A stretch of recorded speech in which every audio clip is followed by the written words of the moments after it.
Hey everyone, you're watching VGO 40 and this is VGO Girl, and we are taking a look at World of Kings, and we are going to look at the Dragon Rider setup. It was suggested to me to do some class setup videos, so we're going to go ahead and do that. Now, the Dragon Rider is a really great class. I love it. It's a tank class, and it's pretty good at, attack, and all the other stuff. The biggest weakness for Dragon Rider is definitely crowd control, and you can see that on the diagram on the side. I find it very weak for crowd control. I have a hard time controlling all the mobs as opposed to some of the other tank specs that I've looked at. However, I think that the attack really outweighs the crowd control, so I definitely think that it's a great tank class to check out. So we're going to go ahead and look at some of the skills. Now for here, if you look at the skills on the side right around my attack, the three, the knife, the wing, and the bottom one there are really the ones that I focus on most for the attacks. Above that is my taunt. I rarely use this, honestly, unless I'm pulling, and there's a reason why, and I'll get into that a little bit more. And then your two dragon, your top and the bottom kind of corner, your special attack, those dragon attacks are really your biggest DPS ones right there. So you want to use your dragon attacks as much as you can, but besides the dragon ones, it's those other skills. Now here we're going to take a look at our actual skills. Now, when you're building your Dragon Rider, you want your Tail Swipe, the Dragon's Flames, and the Crusader Strike to be the highest ones. At least for me, because I was going more for damage. I really wanted those to be the strongest ones because those are going to be my highest damage ones. Now, you also want your... I did not really care so much about Dragon Scale Armor, Holy Grasp, or the Celestial Dragon. Now, I did use my Wing Strike. I did... up that as well because that does pretty good damage. But as far as like the Celestial Dragon, that one mostly when you up it gives armor and resistance, which is great for a tanking. But I was really more focused on some of the others. So once I finished with the Dragon Flames, Tail Swipe, Crusader Strike, and Wing Stripe, I did up my Celestial Dragon as well. But again, that was not one of my priorities. The Holy Grasp, the thing about the Holy Grasp is, again, that's your taunt, your really powerful taunt. With that one, for the engraving, you're going to want that middle one, the Mighty Power, because that gives you 2 charges for your taunt. Otherwise, you only have 1 taunt, and being kind of weak at crowd control, that makes it even harder to control everything. Especially if I'm pulling and somebody pulls the boss off me, I want that second charge to be able to pull the boss back again. Otherwise, there's no way I'm going to get to it. Everything else, I just went for the bottom one because that has more damage to it. But for the Holy Grasp, I did go for that middle Mighty Power. Now here, my Dragon Scale Armor, that was actually the last one that I upped, and I didn't even use really the scroll things on that until, well, second to last, because I haven't done anything with Holy Grasp yet. But those I haven't done much with either because honestly it gives a heal percentage, which is great. But when I was focusing on damage and I didn't find that I needed the heals as much, I still need them, don't get me wrong. But I just, it's only pops up when you're really low health and I don't use it all that much. So I didn't find it all that useful of a spell. I've only upped it because I've had the points that I can up it. So I really would go for that, and Holy Grasp is kind of your last resorts. Again, Holy Grasp, I rarely use it, so even though it increases your attack when you go and up it, because it is a less frequently used spell, even it doesn't matter if it does millions of damage, it's still going to be only used twice in a fight, maybe 3 or 4 times. It's not worth it to have to like up it a ton. Moving into the scrolls.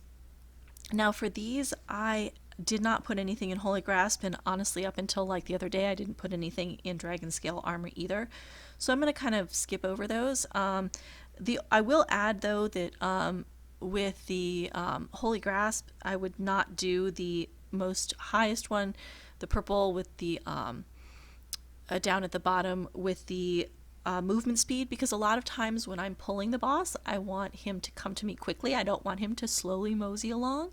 And so the movement speed, I just, I don't understand why they would even go there. So I wouldn't even put anything into that if you actually do up it later. Maybe a reducing skill cost or something. I mean, there's nothing really interesting in there. As far as the other ones, Celestial Dragon, I did go for the healings and the cooldown. The cooldown definitely, I could even do 2 cooldowns, because that's going to be your most powerful attack as far as you like that Dragon Flame the most. To do the most damage. So the cooldown, if it's reduced even more, you can get your dragon up more often, doing more damage. So that one I really liked. I did choose the heal yourself just because I thought that might be useful as well. If every time I jumped on my dragon, I got healed as well. It's a great kind of added bonus, but I really like the cooldown on that one. The rest of them, when we get into the rest of these, I honestly mostly went for critical damage and crit rate. I also, for some of the others, I went just for damage and crit rate. But again, crit rate and crit damage are kind of the highlights. For this one, again, the cooldown, I went for the armor and the healing, but kind of it's as an afterthought, only because I thought, okay, well, I might as well put those in there. Moving to mastery, definitely Dragon Blood is the most important one here, at least in my opinion. I went for that. The other thing is you want to put any of your extra skills points into the Temple Knight and Forced Grasp, because you do get a 50% stat bonus for those. So if you can't up your Dragon Blood anymore, if you've put as many as you can in there, use your extra ones to put into Forced Grasp and Temple Knight. So then I do reset mastery for those when I think I have enough to up my Dragon Blood again. And then I just get all my gems and everything, the booklets and outlines back for those 2, and then I up my other ones. So moving into talents, again, we're kind of going here through mostly a lot in Combat Master, some in Iron Guard, because I was kind of doing a mix of a tank and an attack. I do have some points definitely in the Narrow Escape, which is the healing one, that I thought was pretty good, because you do need some healings obviously as a tank, and again the healed effect, but beyond that, honestly, what I was going for was dodge, because recently more Dragon Riders have found as they get higher, if you have a really high dodge rate, you tend to survive when the boss gets enraged, because you can just dodge it a lot. So I did put a lot into dodge, and I've seen that actually recently, since I've started putting things into dodge more, that the more that when the boss enrages, I rarely die. So I've done a lot of dodge and in parry in this particular one, but really it's just kind of being aware of what your talents are. Again, with Combat Master, I just went for what was probably suggested, attack rates, crit strikes, and things like that. Now, with your talents, you really have to make sure that you line them up with your artifacts. So if you go into your artifacts and reforge, you really want to make sure that your skills line up correctly.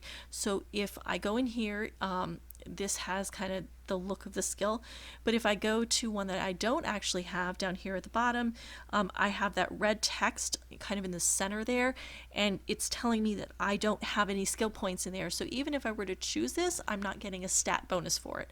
So I definitely went for here, attacks and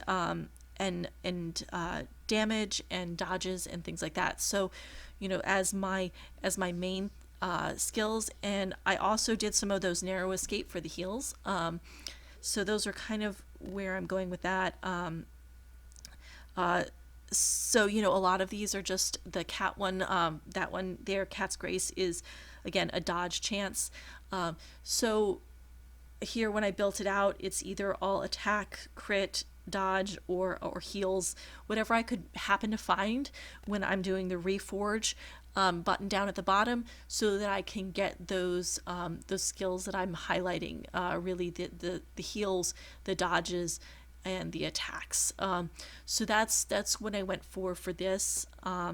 Mostly because with the dodges, again, you're going to do better with the rampaging of or enraging of bosses.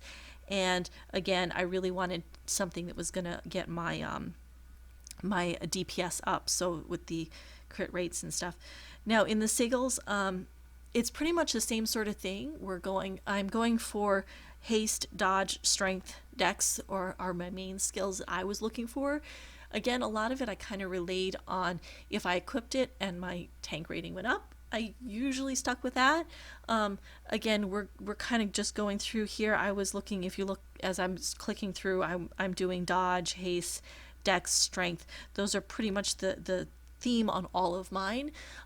So again, those are kind of where I was looking for these, and depending on which color you're in is kind of what one of those is going to be able to highlight. So I just got whatever I could get that was in that area of skills that I was looking for.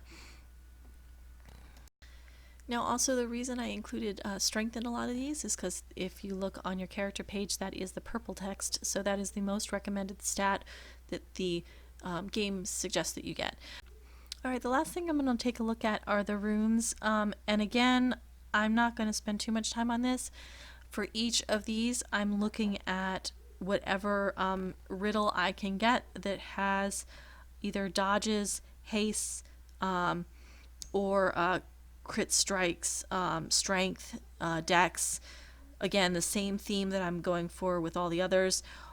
If I had a riddle that I found that had a lot of those, that's where I focused. And again, I'm not done with all of these. I still have a long way to go. As you can see, there's some that I don't even have the right gems in yet. But that's where I'm going with the Dragon Rider, and so far it's working out pretty well, I think.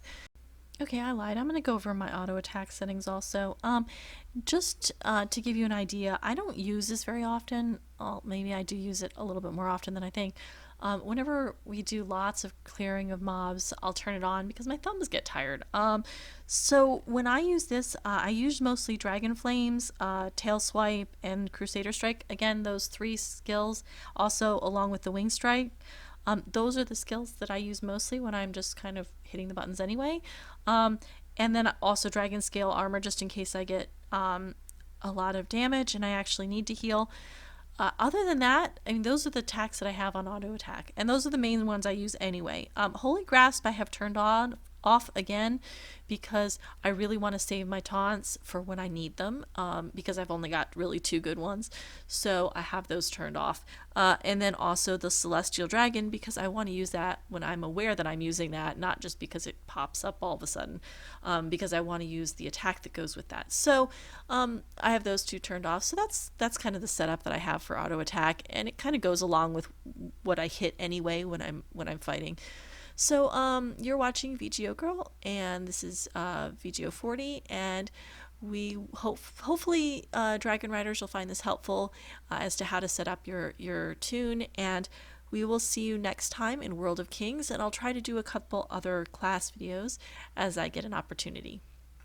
If there's specific classes you'd like to see, please leave a note in the comments, and I'll see, even if I don't play them, I'll see if I can get some tips and screenshots from people that do play them, so that I can leave the information there for you as well.